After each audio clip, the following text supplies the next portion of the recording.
What's up guys, Aaron Bennett here. In this video, going over some Celsius updates. I'm going to cover Simon Dixon's Twitter Spaces that happened, I guess, 2 days ago. I'm also going to cover a few different motions that came in through Stretto. The first one, the U.S. Trustee is objecting to KERP, that key employee retention plan. Next, we have Kirkland and Ellis for Celsius objecting to cutting costs and insider clawbacks, which kind of makes sense because they're protecting their own clients. Then we have the UCC also objecting to insider clawbacks, but for just right now, and there is a good reason for that, which I'll get to in this video. Then we have three different stories from Hermann. The first one supporting insider clawbacks, then supporting the cost-cutting measures, and then we have a great Ponzi analogy that he puts together, imagining we were back in the 1920s or 30s, and why, if Celsius is deemed a Ponzi in US dollars, it could be very, very devastating. So first, I'm going to go through the highlights of Simon Dixon's Twitter Spaces that he had about 2 days ago. So he first starts out by saying that the entire court wants this process to be wrapped up before Christmas. Next, Simon says he has spent almost his entire claim in Celsius, which I believe is like $10 million or so,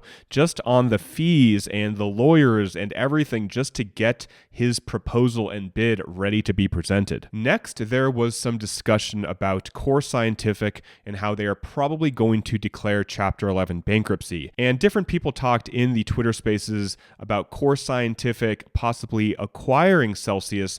There could be some sort of merge, and then Celsius or Core Scientific would have the world's largest Bitcoin miner. So this is a conversation that is evolving.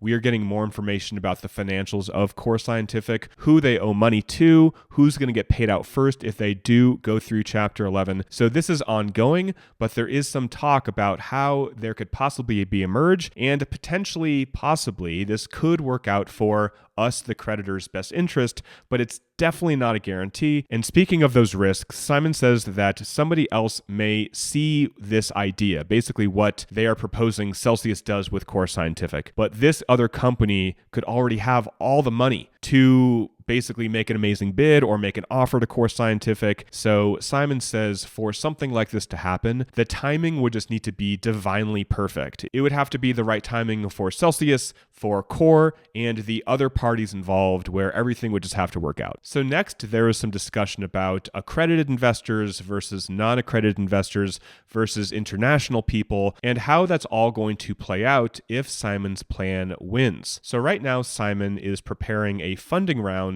for Bank to the Future customers, or clients, I should say. So if you are accredited and you want to possibly participate in a funding round and work with Bank to the Future, make sure to go to banktothefuture.com. I'll link it below. Create an account and you can just be prepared to basically fund something and be an investor. But there's a big difference, and this is what he wanted to talk about, which I'll get to a screenshot in just a moment.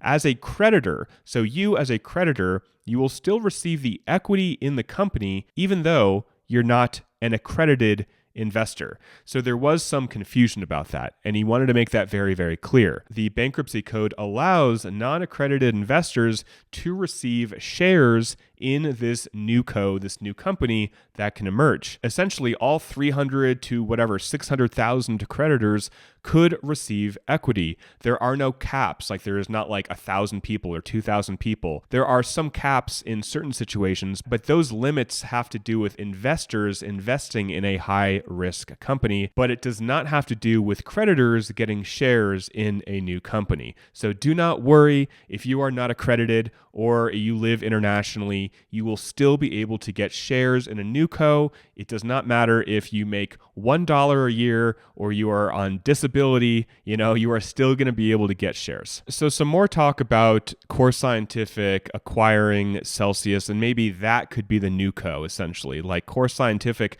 could be the entire company. There's just a lot of talk about this. And ultimately what Simon said is that that wouldn't really work because you want to have multiple legs to a stool. You want to have a company that can handle securities, so that would be like Bank to the Future. I covered this in Simon's 7-part video series. Then you have loans at Salt Lending, and then you have custody solutions with GK8. Again, just to remind you guys, when I say custody, it has nothing to do with the earn and custody right now talking to each other inside of Celsius. Has nothing to do with the Celsius accounts of earn and custody. Custody is where your funds would go if Simon's plan comes through.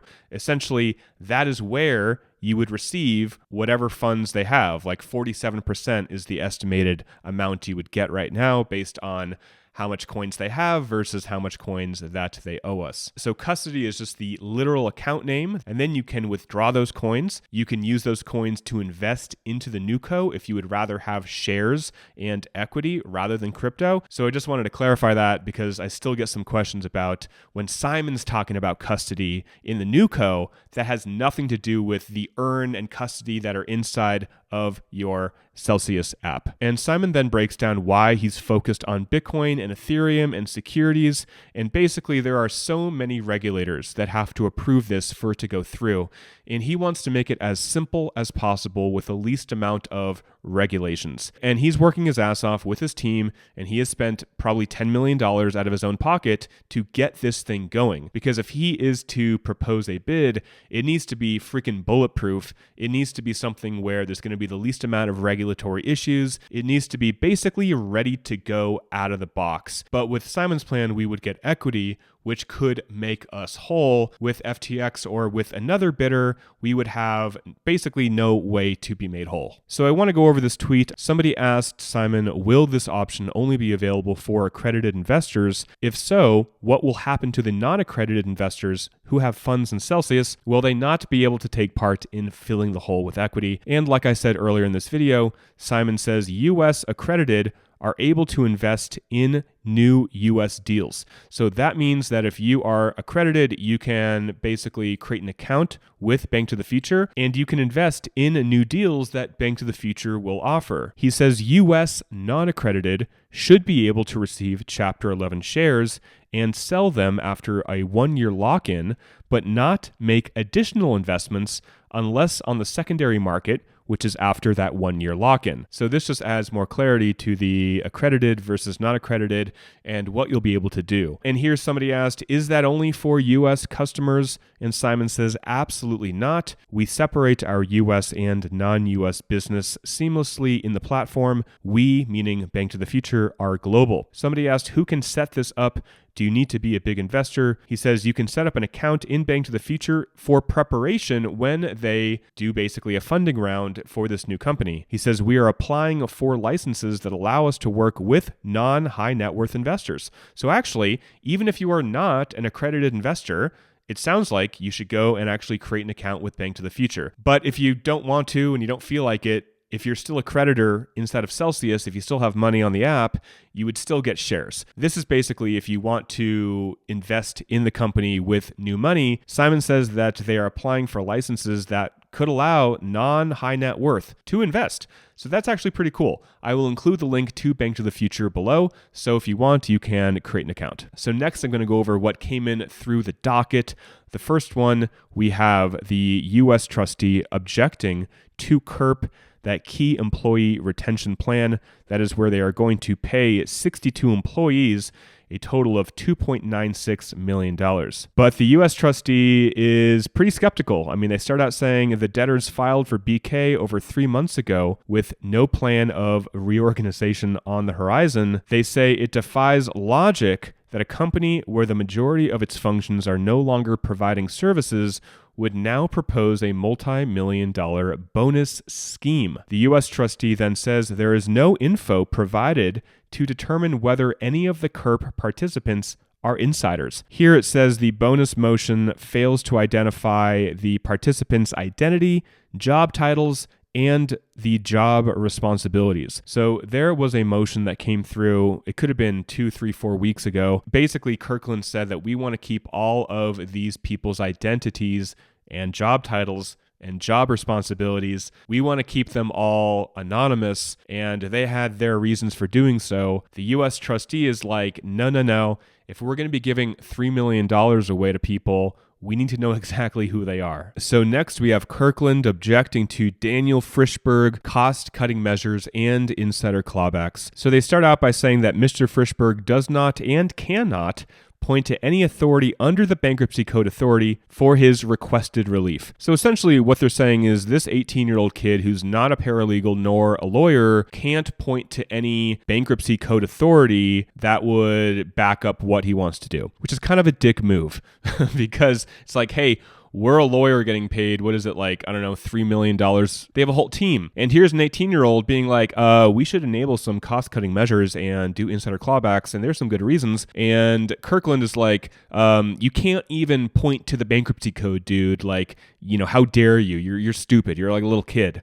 I found it kind of demeaning. So let's continue. They say that Daniel's contention that the debtors are running a deficit of an average of $1,525,000 a day is based on outdated information. They say that since the bankruptcy petition, the debtors reduced personnel costs by over 70%, which is approximately $70 million a year. They also reduced daily operational costs more than 70%, which is at least $80 million a year, and they are targeting at minimum an additional $10 to $20 million in annual savings. And now they are quoting some bankruptcy code, which, again, this is what they do. They say only when the debtor in possession abuses such discretion do creditors have the ability to request the right to intervene on behalf of the estate. Basically, what that means is that since Celsius hasn't yet abused its power, the creditor, meaning myself, you, Daniel, has no right to intervene and force something like a clawback or like them spending less money. So that's basically it. They threw some bankruptcy code at him and they said, you were unprepared for this motion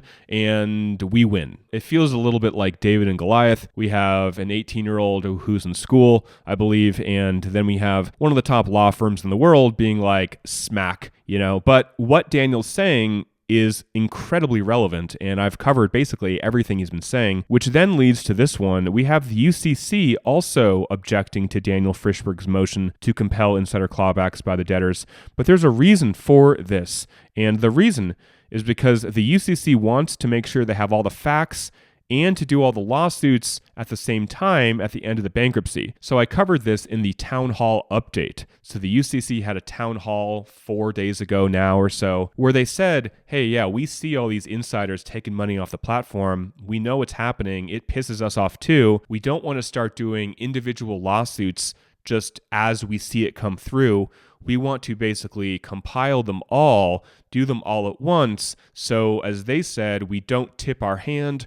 We don't maybe get them prepared for our attack. So that's actually why the UCC is objecting to Daniel's motion to compel insider clawbacks. Just a little more info. It says the committee shares Mr. Frischberg's frustrations with everything. The committee also agrees that viable causes of action against insiders and others should be investigated. So they are not saying that what he's saying is incorrect or that they won't do it. It's just a matter of, do they want to do it in the speed that Daniel is asking for? Here it says the UCC does not believe that the rushed and piecemeal litigation sought by the motion, Daniel's motion, is in the current best interests of account holders and unsecured creditors. Next, they talk about what the committee has done so far. So they vigorously pressed its investigations of the debtors. They've retained their own professionals who are well-versed in bankruptcy law, financial tech, white-collar investigations, crypto, and blockchain tech. So the UCC is saying that they are looking into all this stuff on their own. They have received 100,000 pages of documents. And this basically sums it up. The UCC says, although the committee understands Mr. Frischberg's desire to bring claims now, it firmly believes that claims should not be brought until its investigation and the relevant facts and info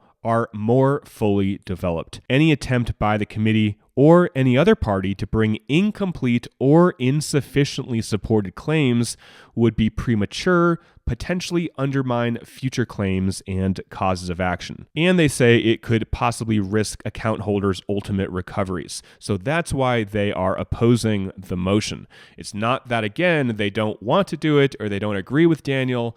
It's that they need to take their time and do it their way in a way that they think will be the most effective. So next, we have 3 stories I'll cover quickly from Emmanuel Hermann. He here is supporting Daniel Frischberg's motion to compel insider clawbacks. So what Emmanuel Hermann says is, while we wait for clawbacks to begin, I urge the court to order the debtor, Celsius, to produce a list of all NFTs that were purchased by the debtor or were transferred to or from the debtor's digital wallets, along with the following: a picture of each NFT, blockchain history of each NFT, purchase price, and the sale price. And he also talks about looking into Monero or other privacy coins, because this is what he talked about, again, a few weeks ago, and I completely agree.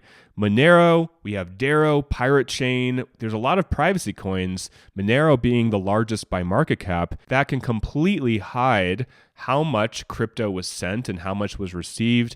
And basically, you can do really efficient money laundering with something like Monero. And he really wants this to be looked at because Celsius could potentially be doing shady stuff now, and there will be no way to basically look at the blockchain and see where coins went, how much they had, if they start using stuff like Monero. So next we have Emmanuel Hermann just saying that he supports Daniel Frischberg's cost-cutting measures and realizes that they need to start spending less money. Next, take a look at the last story from Emmanuel Hermann. This is really, really well done. It's 12 pages long, and he does this whole narrative about a Ponzi scheme in like the 1920s and 1930s, but he lays out this really, really fun story that I will include the link to this below if you want to read it. So he says that Celsius possibly, at a time, was a Ponzi. Essentially, if insiders knew that Celsius was insolvent and they were using new money to pay the existing creditors' yield, that would be a Ponzi. And here he goes through this whole Imagine Fahrenheit Investments, a new 1928 investment company, but he goes through this entire narrative explaining how Celsius could have done what they have done, but, 100 years ago. He talks about how this figurative company could make all their money back if they IPO'd in 1930 or 1931. They could have been paying out more interest than they were taking in, so just drawing an analogy to what Celsius was doing. Then he talks about how insiders could be cashing out, but do so in a way that does not crash the price of sell token, saying basically, hey, there could definitely be sell token price manipulation here. But now he talks about if Celsius is deemed as a Ponzi, if they denominate it in US dollars, this would be really, really horrible and devastating. He says the optimal outcome, if this is deemed to be a Ponzi, would be to recover as much as possible of the same cryptos that users deposited. Being made whole in this case means that someone who deposited 1 Bitcoin should get as close to 1 Bitcoin as they can. But he does say that a Ponzi determination may actually stop a reorganization, which would be also very, very bad. Again, he says a dollar-denominated Ponzi was not what was going on here, and that outcome would likely be absolutely devastating and potentially unjust due to the crypto market volatility. He says, therefore, I would be very cautious about actually declaring Celsius to be a dollar-denominated Ponzi scheme. All right, guys, that is it for the video today. Hope you enjoyed it. Make sure to subscribe if you have not already, if you want to catch Celsius updates as they happen. I am keeping you guys up to date regardless of where I am. This is another Airbnb, and that's it, guys. So thanks for watching. Until next time, talk with you soon, and bye for now.